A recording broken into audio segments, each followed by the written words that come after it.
Hello student, Kalyani IAS academy के online platform पर आपका स्वागत है। मैं हूं लखन दाइमा, आपको एमपीएसआई के लिए हिंदी पढ़ा रहा हूं।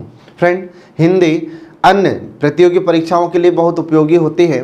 जैसे अन्य राज्यों में जो एसआई की एग्ज़ाम्स होती है तो उसके एग्ज़ाम के लिए महत्वपूर्ण होती है। इसके अलावा जो संविदा की एग्ज़ाम्स होती है, सीटेट की एग्ज़ाम्स होती है, नेट की एग्ज़ाम्स होती है, इसके अलावा पीएससी के द्वारा जो मुख्य परीक्षा आयोजित की जाती है तो उसमें भी हिंदी बहुत महत्वपूर्ण विषय होता है। तो चलिए फ्रेंड, शुरू करते हैं। आज का हमारा टॉपिक है रस। ठीक है, तो रस बहुत ही महत्वपूर्ण टॉपिक है फ्रेंड, और इससे आपसे एग्जाम में क्वेश्चन जरूर पूछे जाते हैं। एसआई के एग्जाम में 2-3 क्वेश्चन इससे हर बार आते हैं। ठीक है, चाहे मध्य प्रदेश एसआई की बात हो, चाहे अन्य राज्यों में जितने भी हिंदी भाषी राज्य हैं जहाँ पर एसआई की एग्जाम्स होती हैं, तो इसमें हम देखते हैं कि हिंदी जरूर पूछी जाती है और हिंदी में रस बहुत ही महत्वपूर्ण टॉपिक होता है। तो इसमें 2-3 क्वेश्चन हर बार आते हैं। ठीक है, तो चलिए इसको शुरू करते हैं। तो जो रस होता है, तो रस का मतलब क्या होगा? तो जैसे हम रस का नाम सुनते हैं तो हमें हंसी आने लगती है। तो रस का मतलब क्या है? तो इसका जो शाब्दिक अर्थ होता है रस का, तो इसका शाब्दिक अर्थ होता है आनंद। क्या होता है? आनंद। तो आनंद का मतलब क्या होगा यहाँ पर? मजा। जैसे हम कभी कभी बहुत अच्छी अच्छी बातें सुन लेते हैं, कभी कविता सुन लेते हैं, चुटकुले सुन लेते हैं, तो हमें क्या आने लगता है? आनंद आने लगता है, हमें रस प्राप्त होने लगता है। ठीक है, तो फिर इस रस को हम अर्थ में कैसे व्यक्त करेंगे? इसका अर्थ क्या होगा? तो इसका अर्थ आपको ध्यान रखना है कि किसी काव्य को पढ़कर, सुनकर, ठीक है, या किसी दृश्य को देखकर जो भाव उत्पन्न होता है, जो आनंद आता है, उसे हम रस कहते हैं। ये आपको ध्यान रखना होगा। तो इसको परिभाषित कैसे किया जाएगा? तो इसमें आपको ध्यान रखना है, तो किसी काव्य को पढ़कर, किसी काव्य को पढ़कर, किसी काव्य को पढ़कर, सुनकर या किसी दृश्य को देखकर, ठीक है, या किसी दृश्य को देखकर जो भाव उत्पन्न होता है, जो भाव उत्पन्न होता है या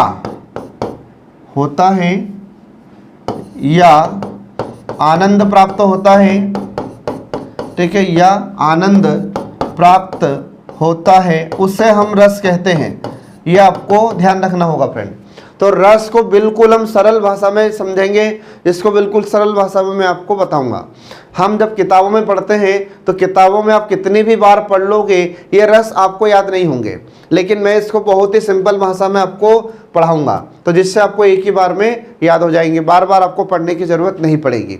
ठीक है, तो चलिए इसमें देखिए यहाँ पर, तो हमने यहाँ पर बताया इसका अर्थ कि रस किसे कहते हैं। तो रस का मतलब हो जाता है कि जब हम किसी काव्य को पढ़ते हैं, जैसे कभी आप कोई कविता पढ़ते हैं तो उसको पढ़ने से आपके मन में भाव उत्पन्न होता है, या तो मज़ा आता है या फिर कुछ समय के लिए दुखी हो जाते हैं। तो यहाँ पर भी क्या होगा? रस होगा। हम कभी कभी कोई दृश्य देख लेते हैं तो जिसको देखकर हमारे मन में या तो हंसी का भाव उत्पन्न होगा, या हम दुखी हो जाते हैं, या फिर हम क्रोधित होने लगते हैं। ठीक है, तो ये सब क्या है? ये सब रस होते हैं। आ रहा समझ में? जैसे आपने देखा होगा कि अभी हाल ही में एक फिल्म बहुत चर्चा में रहती है या रह रही है, जिसका नाम है कश्मीर फाइल। तो द कश्मीर फाइल को जैसे व्यक्ति देखता है तो उसके मन में भाव उत्पन्न होता है, क्रोध का भाव उत्पन्न होता है, रौद्रस उत्पन्न होता है।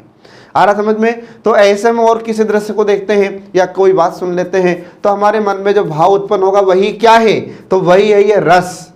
आ रहा समझ में?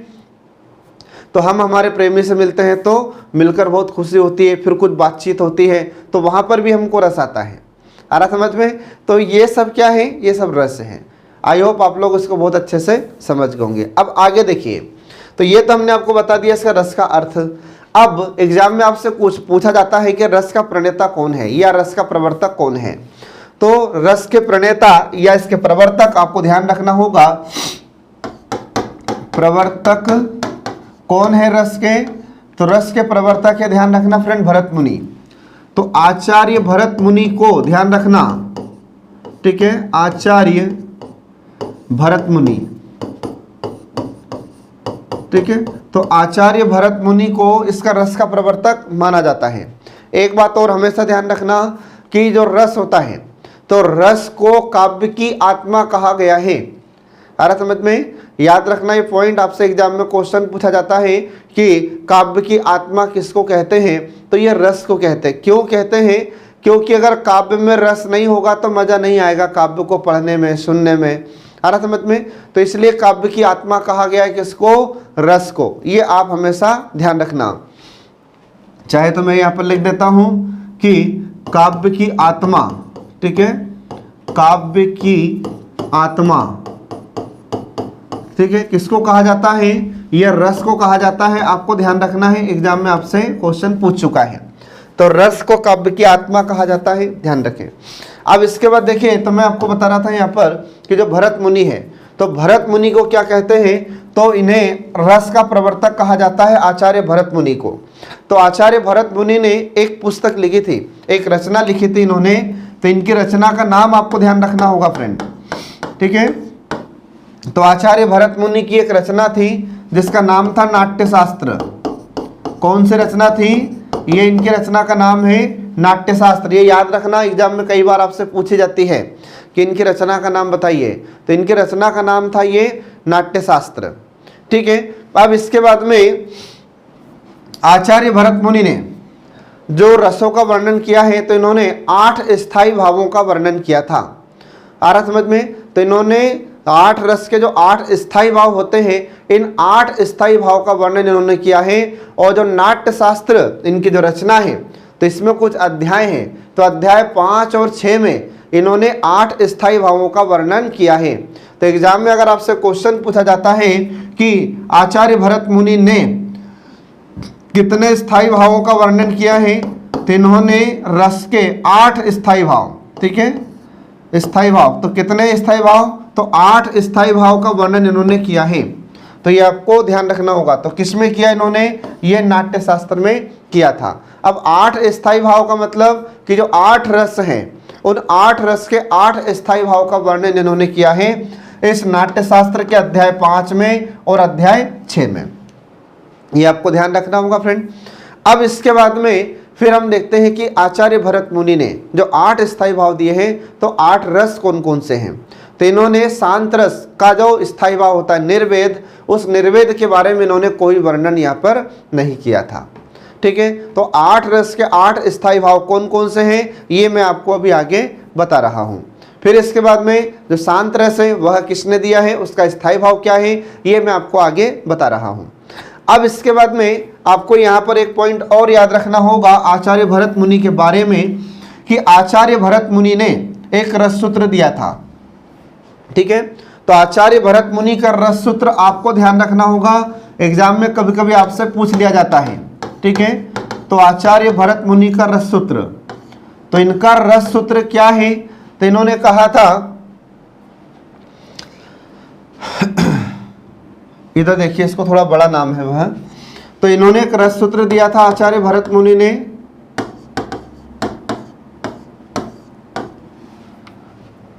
तो इन्होंने कहा था विभाव, विभानुभाव, व्यभिचारी, व्यभिचारी, संयोगादर्श निष्पत्ति, संयोगादर्श निष्पत्ति, ये सूत्र दिया था इन्होंने। किसने? आचार्य भरत मुनि ने। तो ये आचार्य भरत मुनि का रस सूत्र है, ये आपको ध्यान रखना होगा फ्रेंड। तो एग्जाम में आपसे पूछ लिया जाता है कि रस सूत्र किसने दिया था, तो ये आचार्य भरत मुनि ने। तो किसमें इन्होंने रस सूत्र दिया था? तो इनकी जो रचना थी नाट्यशास्त्र, तो उस नाट्यशास्त्र में इन्होंने यह रस सूत्र दिया था।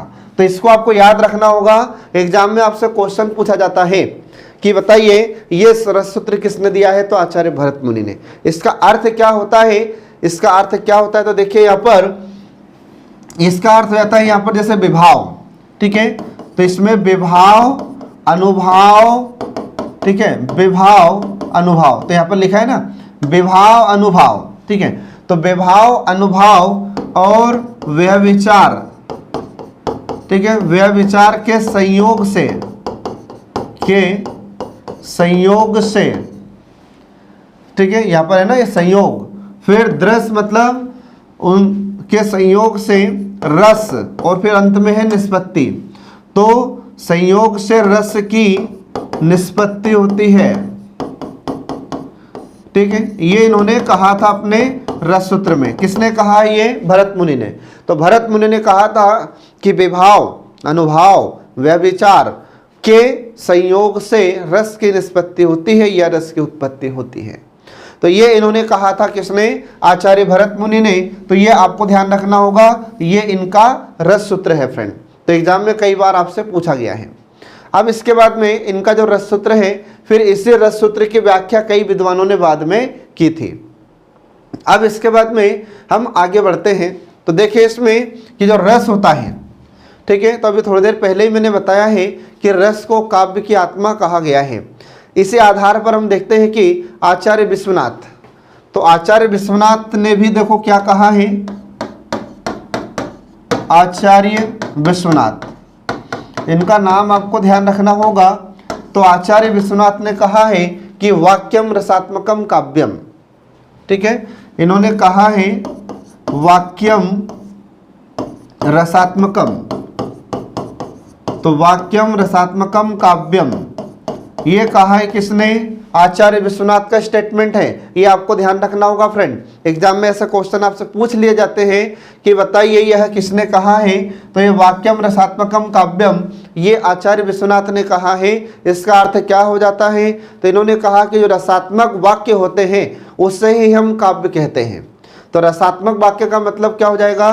तो जिससे हमें रस की प्राप्ति होती है, आनंद आता है, भाव उत्पन्न होते हैं, ऐसे वाक्य को हम रस कहते हैं, ठीक है, सॉरी, ऐसे जो वाक्य होते हैं जिनसे हमें रस प्राप्त होता है उसी को हम क्या कहते हैं? काव्य कहते हैं। ये इन्होंने कहा है आचार्य विश्वनाथ ने। इनका नाम आपको ध्यान रखना होगा। तो जो रसात्मक वाक्य है, मतलब जिन वाक्य से हमें रस प्राप्त होता है, आनंद प्राप्त होता है, उसे ही इन्होंने काव्य कहा है। तो इनका स्टेटमेंट आपको याद रखना होगा। अब इसके बाद देखिए कि रस के अंग कौन कौन से होते हैं। तो रस के 4 अंग होते हैं या 4 तत्व होते हैं, ये आपको ध्यान रखना होगा फ्रेंड। तो एग्जाम में एक बार नहीं कई बार आपसे पूछा जा चुका है कि रस के अंग कितने होते हैं, ठीक है, रस के अंग। तो रस के 4 अंग होते हैं, ठीक है। तो रस के 4 अंग कौन कौन से हो जाते हैं? तो पहला देखिए, पहला हो जाता है स्थायी भाव। पहला है स्थायी भाव, दूसरा प्रकार होता है विभाव, तीसरा प्रकार होता है अनुभाव, तीसरा प्रकार होता है अनुभाव, और इसके बाद फिर चौथा प्रकार होता है संचारी भाव, ठीक है। चौथा क्या हो जाता है? संचारी भाव। तो इस प्रकार हम देखते हैं कि इनके ये 4 प्रकार होते हैं। अगर एग्जाम में आपसे क्वेश्चन पूछा जाता है कि रस के अंग कितने होते हैं, तो ये रस के 4 अंग होते हैं जो आपको ध्यान रखना होगा। तो 4 अंग कौन कौन से होते हैं? तो ये होता है पहला स्थायी भाव, दूसरा होता है यहाँ पर विभाव, तीसरा होता है अनुभाव, और चौथा होता है संचारी भाव। ये 4 अंग होते हैं रस के। अब इसमें हम सबको एक एक से समझते हैं। तो पहले देखिए यहाँ पर स्थायी भाव। तो आप बिल्कुल टेंशन मत लीजिए, मैं इनको बिल्कुल सरल भाषा में आपको बताऊंगा, सरल शब्दों में बताऊंगा और उदाहरण के माध्यम से आपको स्पष्ट करूंगा, ठीक है।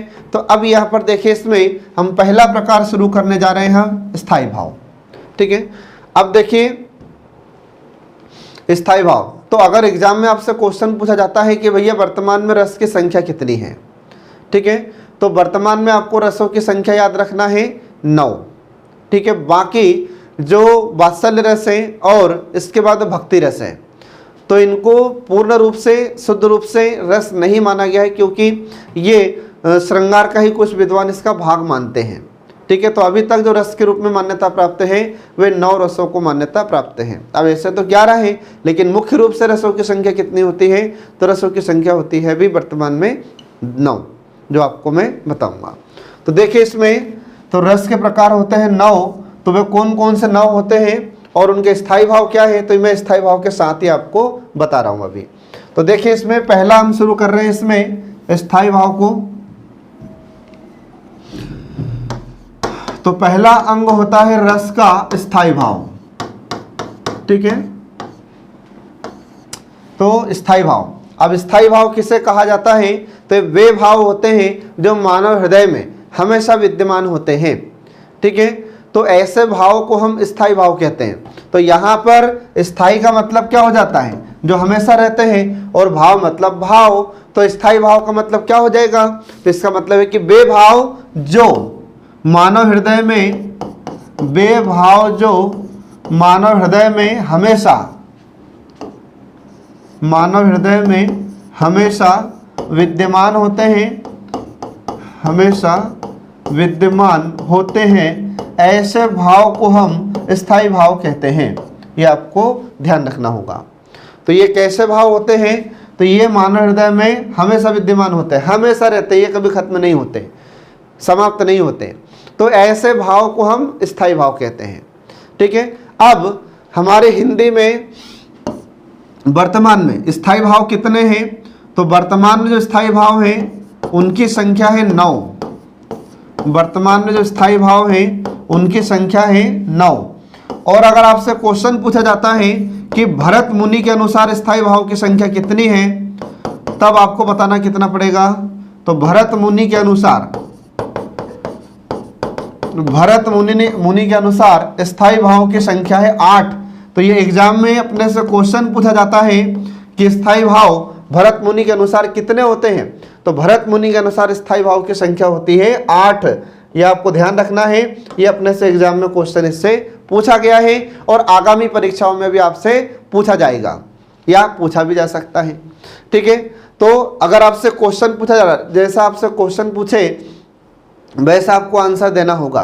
अगर पूछा जा रहा है कि भरत मुनि के अनुसार स्थायी भाव कितने होते हैं, तब आपको बताना होगा 8। तो इन्होंने 9वां कौन सा नहीं बताया? तो जो अंत का होता है निर्वेद, उसको इन्होंने नहीं बताया था। फिर इसके बाद में अगर आपसे पूछा जा रहा है कि स्थायी भाव की संख्या कितनी है, तो स्थायी भाव की संख्या होती है 9, ठीक है। और अगर स्पष्ट देकर पूछ रहा है कि भरत मुनि के अनुसार, तब आपको बताना होगा 8। ये ध्यान रखना फ्रेंड, ऐसा नहीं है कि अगर भरत मुनि का पूछा तो भी आपने 9 बता दिया और ऐसे साधारण तरीके से पूछा तो भी आपने 9 बता दिया, गलत हो जाएगा। तो भरत मुनि के अनुसार अगर पूछ रहा है तो स्पष्ट रूप से आपको 8 इसके बताना होगा, ठीक है। अब देखिए जो स्थायी भाव होते हैं, तो ये 9 स्थायी भाव वर्तमान में कौन कौन से हैं और इनके रस कौन कौन से होते हैं। तो देखिए यहाँ पर रस और उसके स्थायी भाव, तो मैं एक तरफ यहाँ पर लिख देता हूँ, इधर की तरफ ये रस है और रस के स्थायी भाव, ठीक है। तो देखिए अब यहाँ पर रस और उसके स्थायी भाव, तो वर्तमान में 9 रस हैं और उनके 9 स्थायी भाव। तो देखिए इसमें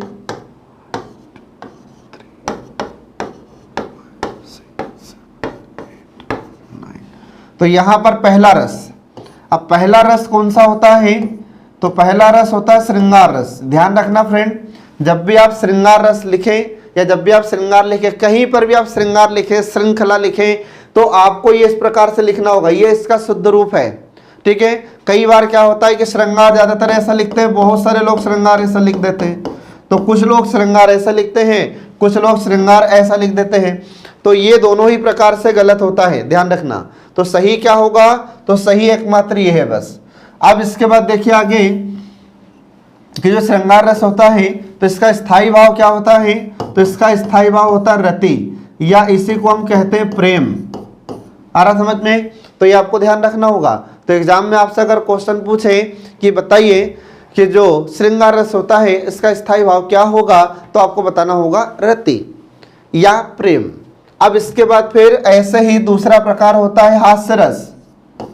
तो जो हास्य रस होता है, तो हास्य रस का स्थायी भाव क्या होगा? तो इसका स्थायी भाव होगा हास मतलब हंसना, एक वो होता है ह्रास, ह्रास मतलब होता है नुकसान, वो अलग है, और ये यहाँ पर अलग होता है। फिर इसके बाद में तीसरा प्रकार हो जाता है इसमें करुण, और करुण का स्थायी भाव क्या होगा? तो करुण का स्थायी भाव होता है शोक। एक शोक होता है और एक शौक होता है। तो शौक में डबल मात्रा लगती है इस प्रकार से, जैसे हम लिखते हैं ना कि माय हॉबी, तो माय हॉबी शौक ये इस प्रकार का होता है, और ये होता है शोक मतलब दुखी होना, ठीक है। अब इसके बाद फिर चौथा देखिए तो रस का चौथा प्रकार क्या हो जाएगा? तो रस का चौथा प्रकार हो जाता है, ध्यान रखना आप लोग, जो एग्जाम में अपने से पूछा जाता है, वीर रस। तो वीर का स्थायी भाव क्या होगा? तो इसका हो जाता है उत्साह, ये आपको ध्यान रखना है। तो कई बार एग्जाम में इनके स्थायी भाव भी आपसे पूछ लिए जाते हैं। फिर इसके बाद में अगला आ जाता है वीर के बाद में रौद्र रस। रौद्र रस, रौद्र रस का स्थायी भाव क्या हो जाएगा? तो इसका हो जाता है रौद्र का क्रोध। तो क्रोध, रौद्र का उल्टा हो जाता है क्रोध, ये आपको ध्यान रखना होगा। फिर इसके बाद में अगला आ जाता है भयानक रस। ठीक है, भयानक रस। तो भयानक रस का स्थायी भाव क्या होगा? भय। फिर इसके बाद में अगला आ जाता है अद्भुत, अद्भुत रस। अद्भुत का स्थायी भाव क्या हो जाएगा? इसका हो जाएगा विस्मय, विस्मय या आश्चर्य, विस्मय या आश्चर्य, ये आपको ध्यान रखना है। इसके बाद फिर अगला आ जाता है विभत्स रस। अगला आ जाता है विभत्स रस, और विभत्स का स्थायी भाव क्या हो जाएगा? तो इसका हो जाता है जुगुप्सा। क्या हो जाएगा बच्चों? जुगुप्सा। जुगुप्सा को ही हिंदी में और सरल शब्दों में आप इसको याद रख सकते हैं, तो इसी को कहते हैं घृणा। ठीक है, क्या हो जाएगा? घृणा, ये आपको ध्यान रखना है। अब घृणा तो आप समझते हैं। अब इसके बाद फिर अगला आ जाता है नौवा। तो नौवा है लास्ट शांत रस। ठीक है, शांत। तो शांत का स्थायी भाव क्या हो जाएगा? तो इसका होता है निर्वेद। ठीक है, निर्वेद।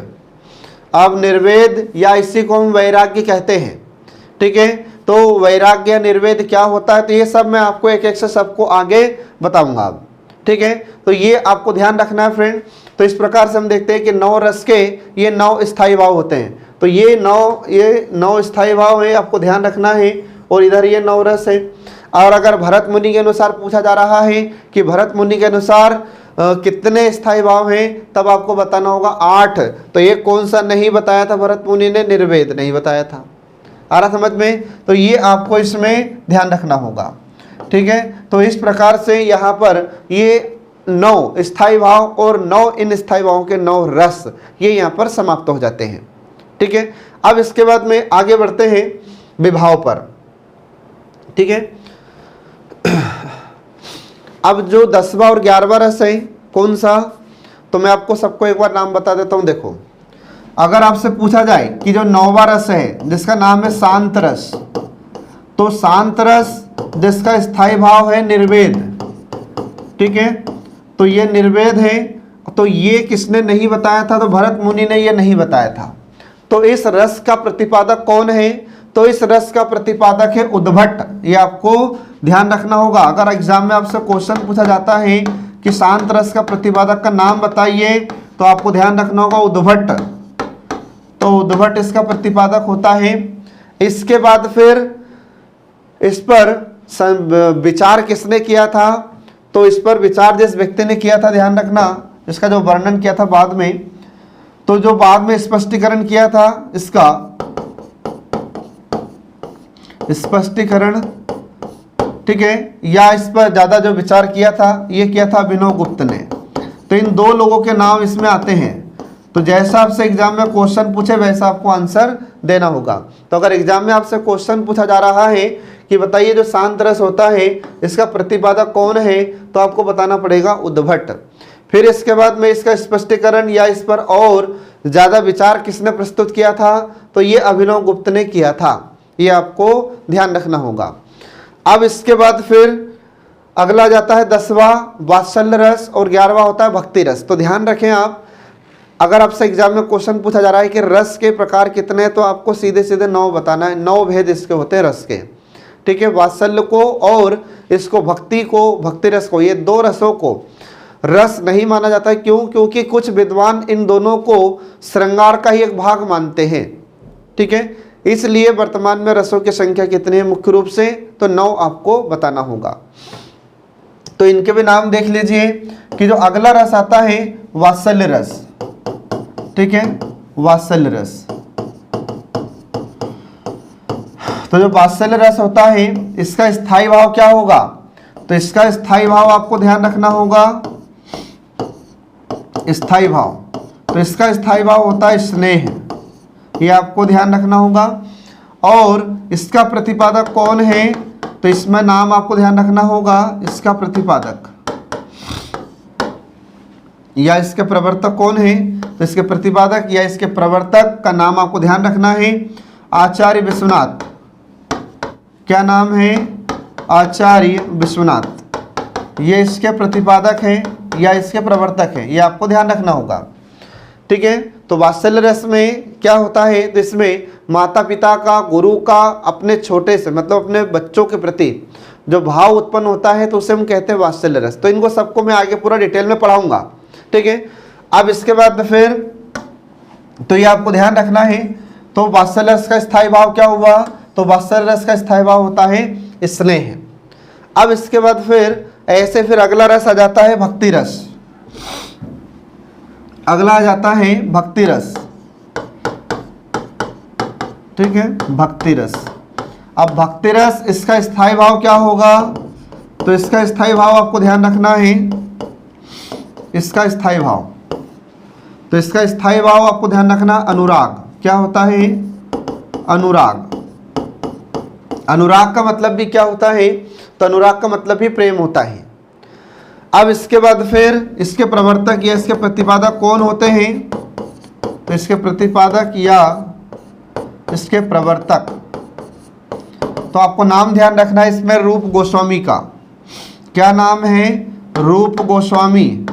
तो रूप गोस्वामी ने इस रस के बारे में सर्वप्रथम वर्णन किया था, तो ये आपको ध्यान रखना होगा। ठीक है, अगर एग्जाम में आपसे पूछा जा रहा है कि मुख्य रूप से वर्तमान में कितने रस है, तो 9 बताना है फ्रेंड आपको। ठीक है, और अगर अलग से पूछा जा रहा है कि वात्सल्य रस किसने दिया था या वात्सल्य रस का प्रवर्तक कौन है, प्रतिपादक कौन है, तो आपको आचार्य विश्वनाथ बताना है। और अगर पूछे कि भक्ति रस का प्रवर्तक या इसका प्रतिपादक कौन है, तब आपको बताना होगा रूप गोस्वामी।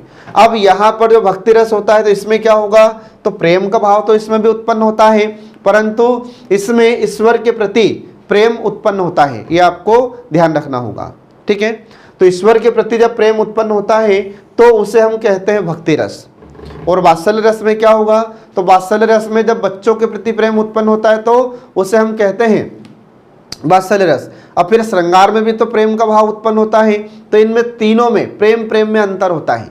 जब श्रृंगार रस में प्रेम उत्पन्न होगा तो वहाँ पर नायक और नायिका के प्रति, जो नायक और नायक होता है, तो नायक और नायिका के मन में जो प्रेम उत्पन्न होगा तो उसको हम श्रृंगार रस में रखेंगे। तो नायक और नायिका के बीच में जो प्रेम होता है उस प्रेम में, और ये इन दोनों के प्रेम में अंतर होता है। वात्सल्य रस में जब प्रेम का भाव उत्पन्न होता है बच्चों के प्रति, तो नायक नायिका के बीच में प्रेम और बच्चों के प्रति प्रेम, तो दोनों में अंतर है कि नहीं।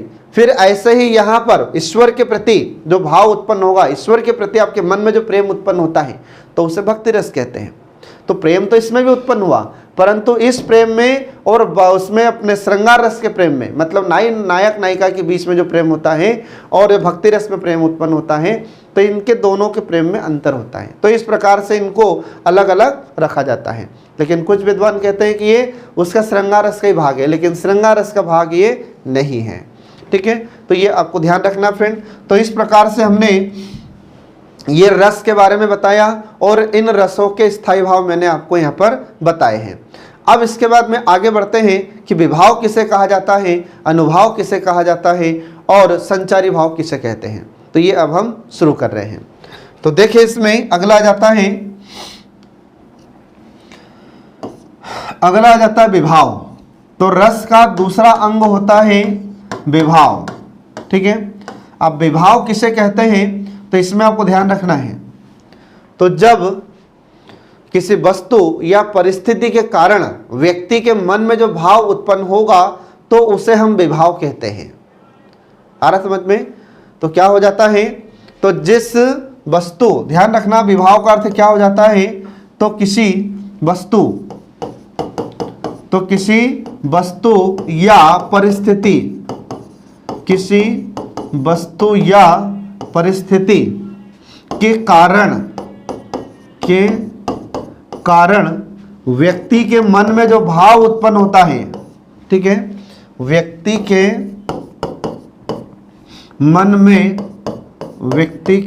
मन में जो भाव उत्पन्न होता है, जो भाव उत्पन्न होता है, तो उसे हम विभाव कहते हैं। ये आपको ध्यान रखना होगा। तो एग्जाम में अगर आपसे क्वेश्चन पूछा जाता है कि विभाव क्या है, तो विभाव ये एक प्रकार से कारण ही होता है। विभाव क्या होता है? एक प्रकार से ये कारण होता है। तो कैसे होता है कारण? तो इसमें हम देखते हैं कि किसी वस्तु के या किसी परिस्थिति के कारण, तो कारण ही तो हुआ। तो जब व्यक्ति के मन में, कोई भी व्यक्ति होगा, तो उस व्यक्ति के मन में जो भाव उत्पन्न होता है उसको हम कहते हैं विभाव। ये आपको ध्यान रखना होगा। अब ये जो विभाव होता है, तो विभाव के कितने प्रकार होते हैं देखिए। तो विभाव के दो प्रकार हो जाते हैं फ्रेंड। विभाव के दो प्रकार होते हैं। तो दो प्रकार कौन कौन से होते हैं देखिए इसमें, ठीक है। तो विभाव का पहला प्रकार हो जाता है आलंबन, ठीक है। विभाव का पहला प्रकार हो जाता है आलंबन और दूसरा हो जाता है उद्दीपन, ठीक है। ये इसके दो प्रकार होते हैं।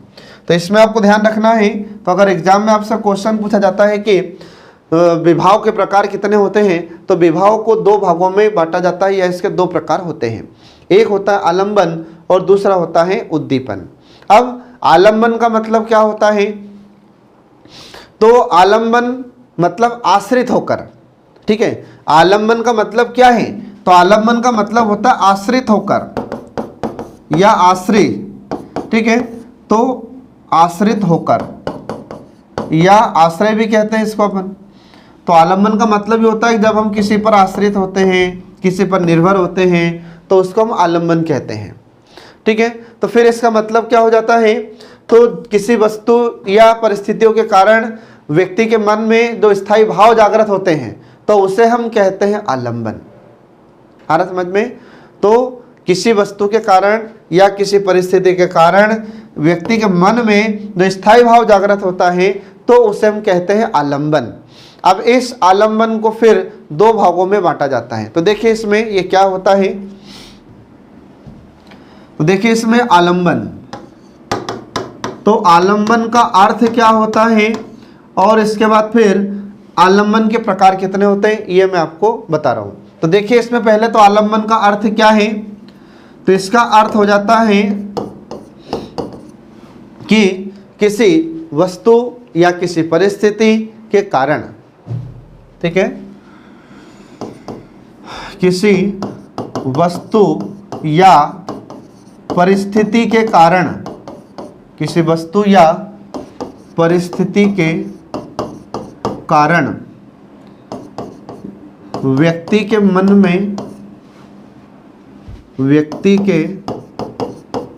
में जो स्थायी भाव, ठीक है, जो स्थायी भाव जागृत होते हैं, ठीक है, स्थायी भाव जागृत होते हैं, उसे हम आलंबन कहते हैं। तो आलंबन का मतलब ही क्या होता है? आश्रित होना या आश्रित होकर। तो किसी वस्तु या परिस्थिति के कारण व्यक्ति के मन में अब कौन से भाव जागृत होंगे? तो स्थायी भाव जागृत होते हैं। तो जो स्थायी भाव जागृत होते हैं उसी को कहा जाता है आलंबन। अब इसके बाद में आलंबन के प्रकार कितने होते हैं? तो आलंबन के दो प्रकार होते हैं, ठीक है। अब दो प्रकार कौन कौन से होते हैं देखिए इसमें। तो पहला प्रकार इसका हो जाता है आलंबन का आलंबन, ठीक है। तो आलंबन के दो प्रकार हो जाते हैं। तो दो प्रकार कौन कौन से हो जाते हैं इसका देखिए यहाँ पर। तो पहला प्रकार होता है इसका, पहला प्रकार हो जाता है विषय, ठीक है। पहला प्रकार हो जाता है विषय और इसका दूसरा प्रकार होता है आश्रय, ठीक है, आश्रय और विषय। तो ये आलंबन के दो प्रकार होते हैं, एक विषय आलंबन और दूसरा होता है आश्रय आलंबन। अब मैं आपको यहाँ पर सीधा उदाहरण के माध्यम से आपको समझाऊंगा तो ये जल्दी आपको समझ में आ जाता है। तो पहले इनका अपन अर्थ समझते हैं कि इनका अर्थ होता क्या है। ठीक है, तो पहला है विषय आलंबन। तो विषय आलंबन का जो अर्थ होगा, तो यहां पर आपको ध्यान रखना है कि जिसके कारण, ठीक है, जिसके कारण भाव उत्पन्न होता है, जिसके कारण भाव उत्पन्न होते हैं या भाव जागृत होते हैं, ठीक है, उसे हम क्या कहते हैं, उसे हम कहते हैं विषय आलंबन। और फिर यहां पर जो आश्रय आलंबन है, तो आश्रय आलंबन क्या होगा, तो जिसके मन में भाव उत्पन्न होता है, जिसके मन में भाव उत्पन्न होते हैं, ठीक है, ये आपको ध्यान रखना होगा। तो जिसके मन में भाव उत्पन्न होते हैं उसे हम कहते हैं आश्रय आलंबन। अब मैं यहाँ पर आपको एक उदाहरण के माध्यम से समझाता हूँ। ठीक है, अब यहाँ पर मैंने सरल शब्दों में आपको बता दिया कि जिसके कारण भाव उत्पन्न होते हैं वह हो जाता है विषय आलंबन, और जिसके मन में भाव उत्पन्न होता है वह होता है आश्रय आलंबन। ये सरल शब्दों में मैंने आपको बताया। अगर आप इसको पुस्तकों में पढ़ोगे तो इनको पुस्तकों में इतने कठिन शब्दों में लिख दिया है कि ये समझ में आपको नहीं आएगा। अब मैं आपको इसको उदाहरण के माध्यम से स्पष्ट करता हूँ। देखिए, अब मैं यहाँ पर आपको एक उदाहरण दूंगा शेर का और एक आदमी का। ठीक है, तो ये शेर और आदमी के उदाहरण से मैं आपको समझाता हूँ। तो हमने विषय किसको मान लिया, तो विषय हमने मान लिया यहाँ पर शेर को। ठीक है, विषय किसको मान लिया हमने यहाँ पर, शेर को, और इधर आश्रय किसको मान लिया हमने, मोहन को या एक आदमी को। आ रहा समझ में। तो यहां पर हमने आश्रय किसको माना है, आदमी को, और विषय किसको माना है, शेर को। ठीक है, अब इसमें किसी को मान सकते हैं अपन, नायक नायिका को मान सकते हैं, ऐसा कुछ नहीं है। प्रेमी और प्रेमिका होता है, नायक नायिका होता है, या किसी को अपन मान सकते हैं। ठीक है, तो यहां पर हम मान रहे हैं किसको, शेर को। तो शेर क्या हो गया यहाँ पर, विषय, और आश्रय कौन हुआ, आदमी। तो अब क्या होगा, तो शेर के कारण जब भाव उत्पन्न होगा व्यक्ति के मन में, तो शेर के कारण जब भाव उत्पन्न हुआ है व्यक्ति के मन में, तो शेर यहां पर क्या हुआ है, तो शेर हुआ यहां पर विषय आलंबन। आ रहा समझ में। जैसे कभी कभी आप घूमने जाते हैं, ठीक है, तो घूमने जाते हैं, मान लीजिए चिड़ियाघर जाते हैं या फिर किसी राष्ट्रीय उद्यान में जाते हैं, किसी अभयारण्य में जाते हैं, तो वहां पर आप शेर को देखते हैं। ठीक है, तो शेर को जैसे आपने देखा, तो शेर क्या हुआ, तो शेर हुआ यहां पर विषय आलंबन। अब इसके कारण भाव उत्पन्न होगा। ठीक है ना।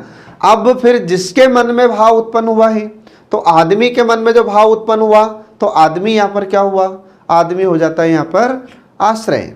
ये आपको ध्यान रखना होगा। ठीक है, अब जैसे ही शेर को देखा किसी आदमी ने, तो अभी यहां पर सिर्फ आपको ये याद रखना है कि अभी आदमी यहां पर सिर्फ क्या है, आश्रय। अब आदमी के मन में जो विचार उत्पन्न होंगे हम उसकी बात अभी यहां पर नहीं कर रहे हैं।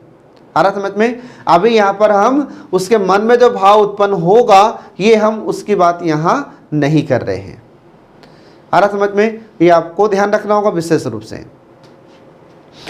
ठीक है, क्योंकि अब शेर के द्वारा जो भी विचार व्यक्त किए जाएंगे, या शेर जो भी उस समय सोचेगा, कुछ क्रियाएं करेगा, तो ये अभी हम यहाँ पर नहीं बात कर रहे हैं। अभी तो हम सिर्फ आलंबन की बात कर रहे हैं।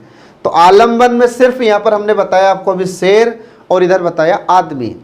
अभी इनके मन में जो विचार आ रहे हैं, ये अभी इसकी बात अपन नहीं कर रहे हैं। अगर शेर के मन में जो विचार आएगा, शेर जो क्रियाएं करेगा, तो उसको हम फिर रखेंगे कहाँ पर, उद्दीपन में। फिर अगर शेर के द्वारा जो क्रियाएं की जाएगी, दहाड़ेगा, से आदमी की तरफ आएगा, तो फिर ये कहाँ जाएगा, उधर अनुभव में। फिर आदमी सोचेगा ना, आदमी कुछ ना कुछ सोचेगा, तो आदमी सोचेगा कि अरे भागूं या शेर से लड़ूं, तो ये सब किधर जाएगा, फिर अनुभव में। तो अभी आपको यहाँ पर सिर्फ क्या ध्यान रखना है, तो अभी आपको यहाँ पर सिर्फ यह ध्यान रखना है कि विषय कौन है इसमें, मतलब विषय आलंबन कौन है, शेर है, और आदमी क्या है यहाँ पर, अभी आश्रय आलंबन है। तो ये आश्रय क्या है, विषय क्या है, ये मैंने आपको अभी बताया है। ठीक है, तो ये विभाव का पहला प्रकार यहाँ पर समाप्त हो जाता है। अब इसके बाद देखिए दूसरा प्रकार। तो दूसरा प्रकार अब आ जाता है उद्दीपन। आलंबन के दो प्रकार बताए थे मैंने आपको, सॉरी, विभाव के दो प्रकार बताए थे, एक आलंबन बताया था और दूसरा उद्दीपन बताया था। तो अब आ जाते हैं उद्दीपन पर। अब आ जाते हैं उद्दीपन पर। ठीक है, अब उद्दीपन का अर्थ क्या हो जाता है? तो उद्दीपन का अर्थ यहाँ पर होगा कि विषय के द्वारा जो चेष्टाएं की जाती है, विषय के द्वारा जो क्रियाएं की जाती हैं, तो उसे हम उद्दीपन कहते हैं। ये आपको ध्यान रखना फ्रेंड। तो इसका अर्थ क्या हो जाएगा उद्दीपन का? तो उद्दीपन का अर्थ होता है कि विषय के द्वारा, ठीक है, तो विषय की चेष्टाओं को, विषय की चेष्टाओं को या विषय द्वारा, विषय, ठीक है, विषय द्वारा की जाने वाली क्रियाओं को, की जाने वाली क्रियाओं को हम क्या कहते हैं? कि क्रियाओं को हम उद्दीपन कहते हैं। ये आपको ध्यान रखना होगा। क्या है ये? देखो, अभी मैंने बताया थोड़ी देर पहले आपको कि शेर क्या है फ्रेंड? शेर है विषय। तो मैं आपको एक ही उदाहरण से समझाऊंगा तो आपको जल्दी समझ में आ जाएगा। ठीक है, तो मैंने अभी आपको थोड़ी देर पहले विषय में क्या बताया था? तो विषय बताया था आपको शेर। ठीक है, तो विषय शेर क्यों बताया था? क्योंकि शेर के कारण आदमी के मन में भाव उत्पन्न होगा। तो वहां पर शेर क्या हुआ था? विषय। अब देखिए यहां पर कि उद्दीपन क्या होगा? तो विषय की चेष्टाओं को, मतलब अब शेर के द्वारा जो क्रियाएं की जाएगी, ठीक है, अब शेर भी तो आदमी को देखेगा। तो शेर ने जैसे आदमी को देखा, तो अब शेर ने सोचा कि यार आज तो मुझे मेरा शिकार मिला है और आज मैं इसे नहीं छोड़ूंगा। तो जैसे अब शेर कुछ सोच रहा है अपने मन में, और फिर उसके बाद धीरे धीरे धीरे धीरे आदमी की तरफ बढ़ेगा। तो जब शेर इस प्रकार की क्रियाएं कर रहा है, उसके आदमी की तरफ जा रहा है दबे पैर से, फिर धीरे धीरे गुर्रा रहा है या फिर दहाड़ रहा है, तो इस क्रियाओं को क्या कहते हैं? तो इसे कहते हैं हम उद्दीपन। आ रहा समझ में? अब हम इसमें नायक नायिका का भी उदाहरण ले सकते हैं। ठीक है, लड़के लड़की की बात हम सोच सकते हैं, जैसा भी आप सोचना चाहें सब हम सोच सकते हैं। जैसे कभी कभी क्या होता है कि कोई अच्छी लड़की दिखती है किसी लड़के को, ठीक है, तो लड़का जैसे लड़की को देखेगा, ठीक है, तो लड़के के लिए लड़की क्या हुई? विषय हुई। और जिस लड़के ने देखा है, तो वह लड़का जो देख रहा है, तो लड़का क्या होगा? आश्रय होगा। अब फिर जब लड़की भी देखेगी उस लड़के को और लड़की के द्वारा फिर कुछ क्रियाएं की जाएगी, तो फिर वह क्या हो जाएगा? वह होगा उद्दीपन। तो लड़की हुई विषय और लड़की के द्वारा जो क्रियाएं की जाएगी, हंसने की क्रिया हो जाएगी या ऐसे बाय बाय करने की क्रिया होगी, ठीक है, तो ये क्या होगा? उद्दीपन होगा। अब फिर लड़का अपनी तरफ से कोई रिएक्ट करेगा। तो जब लड़का अपनी तरफ से कुछ क्रियाएं करेगा तो फिर वो क्या हो जाएगा? वह अनुभव हो जाएगा। आ रहा समझ में? तो ठीक ऐसे ही यहाँ पर मैं आपको बता रहा हूं कि जब शेर कुछ क्रिया कर रहा है, दहाड़ रहा है, गुर्रा रहा है, तो ये क्या होगा? उद्दीपन। आ रहा समझ में? ये आपको ध्यान रखना होगा फ्रेंड। तो इस प्रकार से हमने आपको यहाँ पर अभी बताया है उद्दीपन। अब इसके बाद आगे देखिए, तो अगला आ जाता है अनुभव। तो रस का तीसरा अंग क्या होता है? तो रस का तीसरा अंग होता है अनुभव। ठीक है, रस का तीसरा अंग क्या होता है? अनुभव। अब अनुभव किसे कहते हैं? तो अनुभव का मतलब होता है कि विषय और उद्दीपन के कारण आश्रय के मन में जो भाव उत्पन्न होगा तो उसे हम कहते हैं अनुभव। कैसे? तो अब यहाँ पर आप देखिए कि हमने पहले इसका अर्थ समझ लीजिए। तो इसका अर्थ क्या हो जाता है कि विषय और, ठीक है, विषय और उद्दीपन के कारण, विषय और उद्दीपन के कारण आश्रय, ठीक है, आश्रय के मन में जो भाव उत्पन्न होगा, भाव उत्पन्न होता है, जो भाव उत्पन्न होता है या जो क्रियाएं की जाती हैं,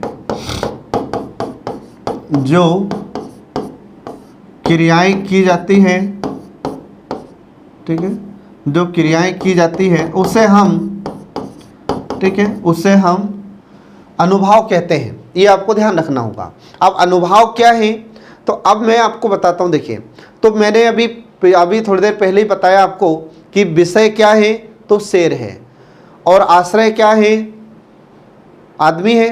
तो विषय आलंबन होता है शेर और आश्रय आलंबन होता है आदमी। फिर ऐसे मैंने बताया था लड़का लड़की का उदाहरण, कि लड़की को मान लिया था हमने क्या, विषय, और आश्रय मान लिया था किसको, लड़के को। ये समझ में आ रहा है सबको। अब मैंने आपको बताया था थोड़ी देर पहले उद्दीपन में कि विषय के द्वारा जो क्रियाएं की जाएगी, मतलब शेर के द्वारा जो क्रियाएं की जाएगी, शेर के मन में जो भाव उत्पन्न हुआ होगा, तो वह कहलाता है उद्दीपन। ठीक है, तो अब शेर मतलब विषय, उद्दीपन मतलब शेर के मन में जो भाव उत्पन्न आया होगा और जो उत्पन्न हुआ होगा, और उसने जो क्रियाएं की, आने धीरे धीरे आदमी तरफ आने की, धीरे धीरे फिर गुर्राने की, तो ये दोनों क्या हो गया, ये दोनों को मिलाकर हमने कह दिया कि विषय हो गया और उद्दीपन हो गया। तो विषय और उद्दीपन के कारण आश्रय के मन में जो भाव उत्पन्न होगा, तो शेर के कारण और शेर के दहाड़ने, शेर के गुर्राने के कारण अब आदमी के मन में जो भाव उत्पन्न होगा, अब आदमी के द्वारा जो क्रियाएं की जाएगी, तो उसे हम क्या कहते हैं, उसे हम कहते हैं अनुभाव। आ रहा समझ में। तो शेर अब कुछ क्रियाएं करेगा, शेर दहाड़ेगा, शेर गुर्राएगा, तो अब इसके कारण अब आदमी के मन में जो भाव उत्पन्न होगा, तो आदमी अब या तो वहां से भागने की सोचेगा या फिर शेर से लड़ने की कोशिश करेगा। तो शेर से लड़ तो सकते नहीं, क्योंकि इतना ताकतवर तो आदमी होता नहीं है। ठीक है, तो अब आदमी धीरे धीरे भागने की कोशिश करेगा, या फिर डरेगा, या फिर रोएगा, ठीक है, फिर या फिर थोड़ी देर कांपने भी लगेगा। तो ये सभी को क्या कहते हैं, तो इन सभी को कहा जाता है अनुभाव। आ रहा समझ में फ्रेंड। तो ये आपको ध्यान रखना होगा, ऐसा होता है अनुभाव। अब जो लड़का लड़की का उदाहरण मैंने आपको दिया था, तो लड़का लड़की में क्या हो रहा है, तो लड़की क्या थी, विषय, और लड़का क्या था, आश्रय। ठीक है, तो अब लड़की के कारण लड़के के मन में कुछ भाव उत्पन्न होंगे।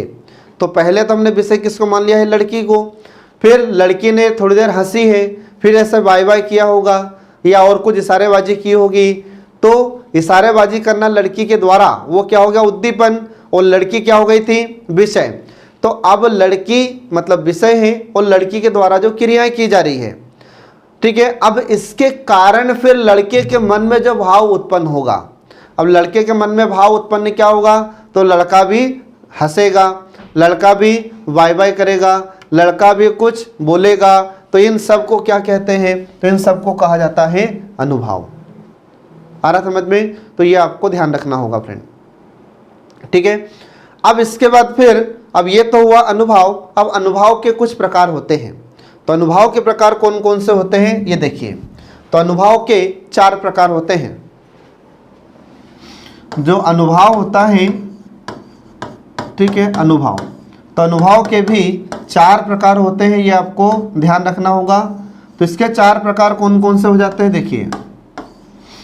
तो पहला प्रकार हो जाता है इसका कायिक अनुभाव, पहला हो जाता है कायिक अनुभाव। दूसरा हो जाता है इसका प्रकार मानसिक, या इसी को ही वाचिक भी कहा जाता है। फिर इसके बाद में इसका तीसरा प्रकार हो जाता है आहार्य, आहार्य, और इसका चौथा प्रकार हो जाता है लास्ट सात्विक। ठीक है, सात्विक। तो ये ऐसे इसके 4 प्रकार होते हैं। तो एग्जाम में अगर आपसे क्वेश्चन पूछा जाता है कि बताइए अनुभाव के प्रकार कितने होते हैं फ्रेंड, तो अनुभाव के 4 प्रकार होते हैं, कायिक अनुभाव, मानसिक अनुभाव, आहार्य अनुभाव, और इसके बाद फिर सात्विक अनुभाव। ये इसके ऐसे 4 प्रकार होते हैं। अब इसमें पहला प्रकार शुरू करते हैं कायिक अनुभाव। तो कायिक अनुभाव किसे कहते हैं, तो कायिक अनुभाव वे भाव होते हैं जो काया के द्वारा, मतलब जो आदमी होगा या जो आश्रय आलम्बन होगा, तो आश्रय के द्वारा जो शारीरिक क्रियाएं की जाती हैं उसको हम कायिक अनुभाव कहते हैं। तो मनुष्य के द्वारा जो भी क्रियाएं की जाएगी या जो आश्रय होगा उसके द्वारा जो भी क्रियाएं की जा रही है, तो जैसे हिलना है, दौड़ना है।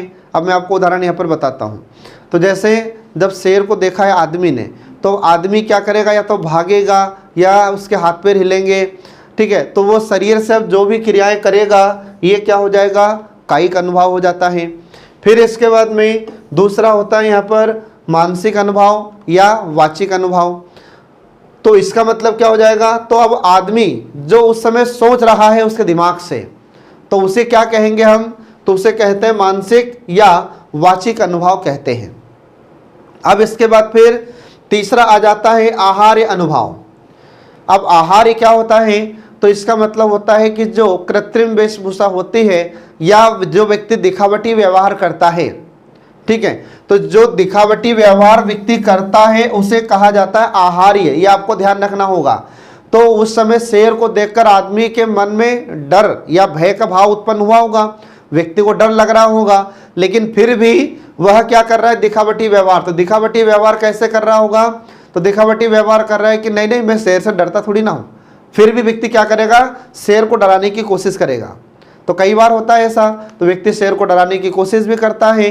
तो जब व्यक्ति जबरदस्ती शेर को डरा रहा है, दिखावटी व्यवहार कर रहा है, तो वह क्या हो जाएगा, आहार्य हो जाता है। ये आपको ध्यान रखना होगा। अब सात्विक अनुभव क्या होता है, तो सात्विक अनुभव, तो आपको ध्यान रखना है कि जो सात्विक शब्द होता है, तो सात्विक शब्द किससे मिलकर बना है, तो ये सत्व से मिलकर बना है, और सत्व का अर्थ होता है मन, ठीक है। तो इस प्रकार हम देखते हैं कि जो मन से भाव उत्पन्न होते हैं, ऐसे भाव को हम सात्विक अनुभव कहते हैं। अब जो सात्विक अनुभव होता है, तो सात्विक अनुभव के भी 8 होते हैं संख्या। तो सात्विक अनुभव इसकी संख्या 8 होती है, ये आपको ध्यान रखना होगा। तो इसकी संख्या 8 कौन कौन सी होती है, ये देखिए अब आप। तो जो सात्विक अनुभव होता है, सात्विक अनुभव, ठीक है, तो जो सात्विक अनुभव होता है इसकी संख्या कितनी होती है, तो इसकी संख्या होती है 8। तो ये 8 प्रकार इसके कौन कौन से हो जाते हैं, देखिए इसमें, तो पहला, दूसरा, तीसरा, चौथा, पांचवा, ठीक है, 5, 6, 7, 8, तो इनकी संख्या होती 8। तो ये 8 कौन कौन से होते हैं, देखिए इसमें। तो 8 में इसका पहला प्रकार आपको ध्यान रखना है, जैसे रोमांच, ये पहला प्रकार है। दूसरा अश्रु हो जाता है। तीसरा इसमें स्वेद हो जाता है। चौथा कंप हो जाता है या कंपन। पांचवा इसमें प्रलय। इसके बाद फिर छठवा स्वरभंग। सातवा स्तंभ। आठवा वैवर्ण्य। आठवां वैवर्ण्य। तो ये इस प्रकार से हम देखते हैं कि इनकी संख्या कितनी होती है फ्रेंड, तो इनकी संख्या होती है 8, ठीक है। तो इसको वैवर्ण्य को मैं ठीक से लिखता हूं, देखो वैवर्ण्य, ठीक है, वैवर्ण्य, ये ऐसे। तो इसकी संख्या ऐसे 8 होती है। तो एग्जाम में भी अगर आपसे क्वेश्चन पूछा जाता है कि बताइए कि जो सात्विक अनुभव होता है इनकी संख्या कितनी होती है, तो 8 होती है। अब यहाँ पर देखिए ये जो अनुभव हो रहा है, तो यहाँ पर जो सात्विक अनुभव है, तो सात्विक अनुभव के जो 8 यहाँ पर संख्या या इनके भेद हुए, तो ये सिर्फ अकेले हम कोई भयानक रस की बात नहीं कर रहे, ठीक है। तो ये तो इसके जो 8 इनकी संख्या होती है, ये किसी भी रस में उत्पन्न होते हैं। अब यहाँ पर सिर्फ भयानक रस की बात अपन नहीं कर रहे हैं, ठीक है। तो पहला देखिए यहाँ पर रोमांच, तो रोमांच का मतलब अत्यधिक खुशी होना। फिर इसके बाद में अश्रु, तो आंसू आना। स्वेद मतलब पसीना आना, आ रहा समझ में। फिर इसके बाद में कंपन, तो इनको सबको आपको याद रखना होगा। जैसे रोमांच मतलब अधिक खुशी होना, अधिक खुश होता है व्यक्ति, रोमांचित हो जाता है। फिर इसके बाद में अश्रु होना, अश्रु का मतलब क्या हो जाएगा, तो अश्रु का मतलब होता है आंसू। स्वेद का मतलब क्या हो जाएगा यहाँ पर, पसीना आना। फिर इसके बाद कंप का मतलब क्या हो जाएगा, कंपन होना, है ना। जब शेर को व्यक्ति देखेगा तो कंपित होगा कि नहीं, शरीर में वाइब्रेशन होता है। फिर इसके बाद में अगला आ जाता है प्रलय, तो प्रलय का मतलब क्या हो जाएगा, ये हो जाता है चेतना शून्य होना,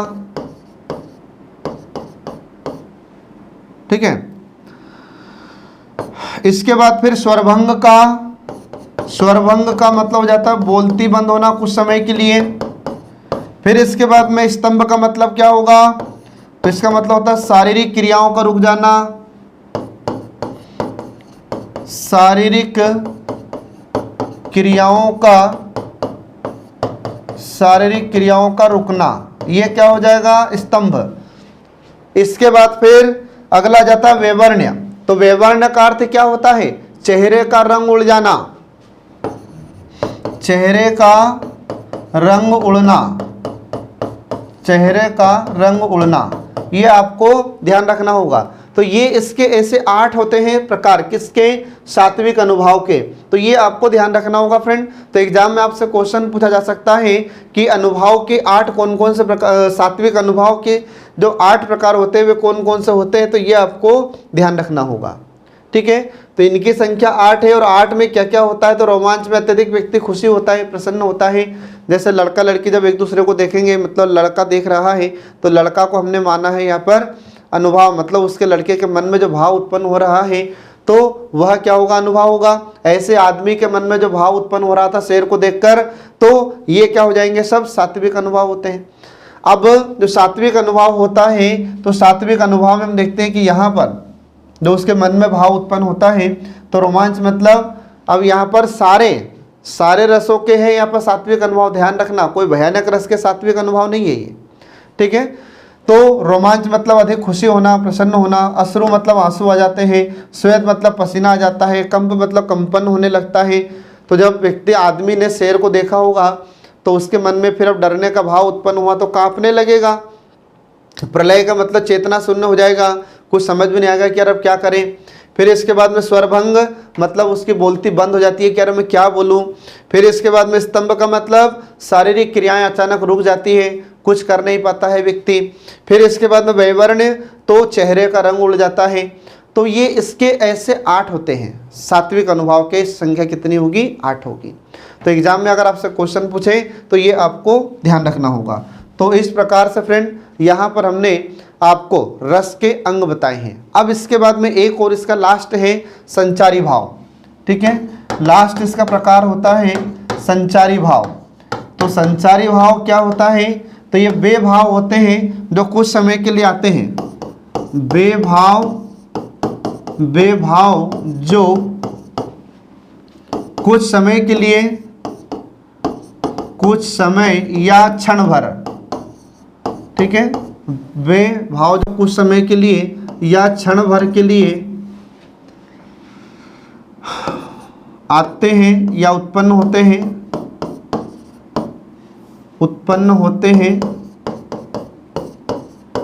ठीक है, उत्पन्न होते हैं और लुप्त हो जाते हैं,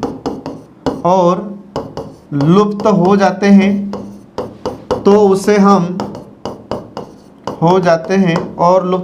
तो उसे हम संचारी भाव कहते हैं। ये ऐसे भाव होते हैं जो मानव हृदय में कुछ समय के लिए आते हैं और लुप्त हो जाते हैं, कुछ समय के लिए उत्पन्न होते हैं और गायब हो जाते हैं। तो ऐसे भाव को हम संचारी भाव कहते हैं। तो ये क्षण भर के लिए आते हैं और लुप्त हो जाते हैं।